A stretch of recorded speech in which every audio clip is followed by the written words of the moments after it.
All right, it's official. I told you at the beginning of the year, 2018 will be and is now becoming the year of the boomerang. And our top story tonight, after months of ringing the alarm about the abuse of power within the Fisa court system, well, the DOJ Inspector General has finally now announced plans to investigate alleged foreign intelligence surveillance abuses. We've been calling for this, of course, by the DOJ and the FBI. Now, we have been exposing how the unverified Clinton bought and paid for dossier filled with Russia and Russian government lies and propaganda and misinformation was used as evidence to extend a FISA warrant on a Trump campaign associate, Carter Page. We also showed you how circular reporting from Michael Isikoff and Yahoo News citing the phony dossier was intentionally used by the FBI as an attempt to strengthen their FISA abuse case against Page. Now, we have unearthed shocking conflicts of interest and extreme anti-Trump bias, sadly at the highest levels of the FBI and the DOJ, but we are finally one step closer to getting to the bottom line truth in what is the biggest abuse of power scandal in this history of this country. And, of course, we deserve to know the truth, and we are revealing the real and ever-present danger to have the powerful tools of intelligence in the deep state used against the American people. Now, I know this is slow. I know this is frustrating, but we are now finally making serious progress. And according to the DOJ Inspector General's statement, it says in part, quote, as part of this examination, the OIG also will review information that was known to the DOJ and the FBI at the time the applications were filed from or about an alleged FBI confidential source. This is interesting. Additionally, the OIG will review the DOJ and FBI's relationship and communications with the alleged source as they relate to the FISA court applications. In order for this investigation now to be successful, it must answer the following questions, and these are only a few of many. What did the FBI really know about the Steele dossier, and when did they know it? This is critical. What was the FBI's relationship with a foreign national by the name of Christopher Steele, who used Russian sources? Was the FISA warrant against Carter Page politically motivated? And did political bias influence the FBI or DOJ during the Russia investigation?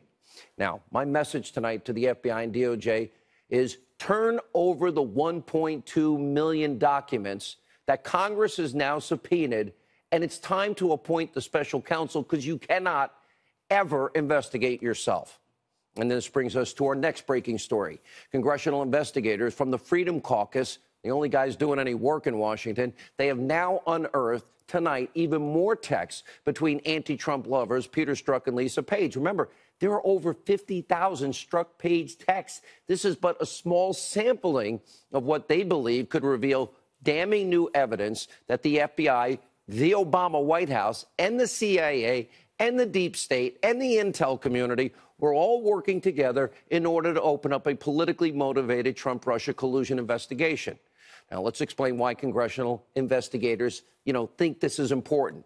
Now, according to one text message from Strzok to Lisa Page, August 2nd, 2016, Strzok makes a reference to the first interagency meeting discussing coordination between the FBI and the DOJ on the DNC hacking case. This is what Strzok writes, quote, thanks so much for having the discipline to wait another 24 hours to have the first meeting about the case with the DOJ.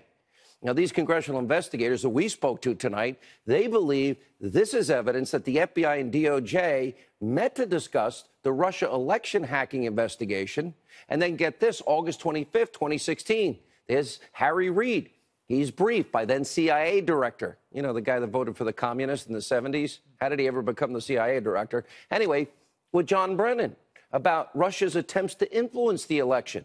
And then 2 days after that meeting, Harry Reid sends a letter to then FBI Director James Comey, urging him to open an investigation into Donald Trump. He wrote at the time, the evidence of a direct connection between the Russian government on Donald Trump's presidential campaign continues to mount.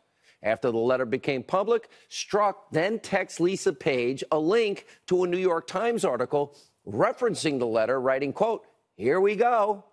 Oh, maybe that's sort of like their insurance policy. Now, next, the FBI ultimately used that letter as legitimate cover for their investigation into Russia collusion and as a part of their Fisa warrant application against Carter Page, a Trump campaign associate. That gets them all the emails. That gets them right into the heart of the Trump campaign. In other words, this was a coordinated effort to spy on, bring down, and tarnish the Trump campaign. Sarah Carter and House Intel Committee Chairman Devin Nunes will be here tonight, and they will explain all of this to you. And while we continue to bring you information on the deep state forces that are working to take down the president, that work to make sure that President Trump never got elected, well, the FBI is stonewalling the American people and Congress when it comes to these requests for documents related to three important topics, including the department's investigation into Clinton's email server, information about potential FISA abuses, and the justification behind why Andrew McCabe was fired from the FBI. Now, the release of documents has been extraordinarily slow. As a matter of fact, it almost sounds like obstruction to me. It's so slow that the House Judiciary Committee Chairman, Bob Goodlatte, well, he was now forced to issue a subpoena.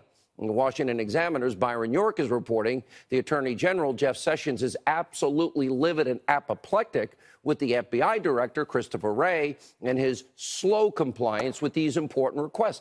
Give us these documents. Now, in response, as we reported last night, Director Wray has now promised to double the amount of staff working on releasing the documents, and he's going to double up their shifts. But is this too little, too late? Should a contempt of court order be issued if the FBI does not comply with Goodlatte's subpoena? All right, that's an important question. Now we turn our attention to another top story we're following. The media erupted into a frenzy today, absolutely goes nuts over a story in the New York Times speculating that, quote, Trump's lawyer raised the prospect of pardons for General Flynn and Paul Manafort. One little itsy-bitsy teeny-weeny little problem with the story. It's fake news. And we know because one of Trump's lawyers, Ty Cobb, put out a statement. It reads, I have only been asked about pardons by the press and have routinely responded on the record. No pardons are under discussion or under consideration at the White House. Oh, fake news. Ty Cobb couldn't have been more clear. But that does not stop the corrupt mainstream media from obsessing over the story during today's White House briefing. We have the evidence. Take a look. Are pardons on the table for anyone involved in the Russia probe? Look, I would refer you back to the statement from Ty Cobb in the report that you're asking about. Can you say unequivocally that no one here has discussed pardons in this case? I can say that Ty Cobb is the person that would be most directly involved in this. I'm wondering if the president believes he has the right to use the power of his office, the power to pardon, to protect them from what he might see as unfair punishment down the road. Does he believe he has that right? Look, I would refer you back to Ty Cobb's statement. Has he considered, is he considering, would he consider pardoning Paul Manafort, Michael Flynn, or Rick Gates? As I said, an on-record statement from the president's attorney here at the White House on these matters has said there's no discussion or consideration of this. Did the president direct John Dowd to talk to the attorneys of Paul Manafort and Michael Flynn about potential pardons? I'm not aware of any conversations of that nature at all. So while everyone in the press corps today appeared to be on the same page over this, of course, bogus New York Times fake news story, one of the fake news reporters didn't quite get the memo. And, of course, he works for fake news, CNN, Jim Acosta. He was preoccupied still with Stormy. Take a look. Thanks so much, guys. Have a great rest of the week. The president going to speak on Stormy Daniels. Why has he not spoken on Stormy Daniels, Sarah?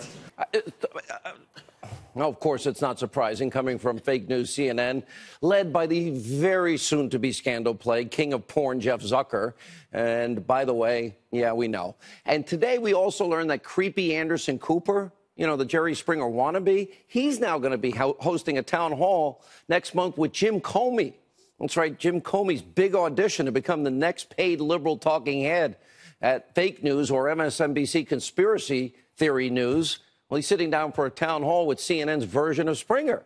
Hey, James Comey, I've already told you, you can divulge your deepest, darkest secrets to me, I guess, creepy Anderson Cooper. It's your choice. Now, these are some of the questions, by the way, Cooper's was asking. In other words, Jerry Springer, Jr. asking Stormy Daniels and Karen McDougal. Well, check out the creep factor. So the sex was consensual. Did he actually try to hand you money? Did he bring up his wife? Would he talk about his child, his son? Were you in love with him? Did he ever compare you to any of his kids? Did he ever use protection? You told Donald Trump to turn around and take off his pants. Yes. And did he? Yes. And you had sex with him? Yes. You were 27, he was 60. Were you physically attracted to him? No. Not at all? No. Did you want to have sex with him? In an industry where condom use is an issue, did he use a condom? No. Did you ask him to? No. After you had sex, what happened? Physically, you've seen him in ways that other people haven't.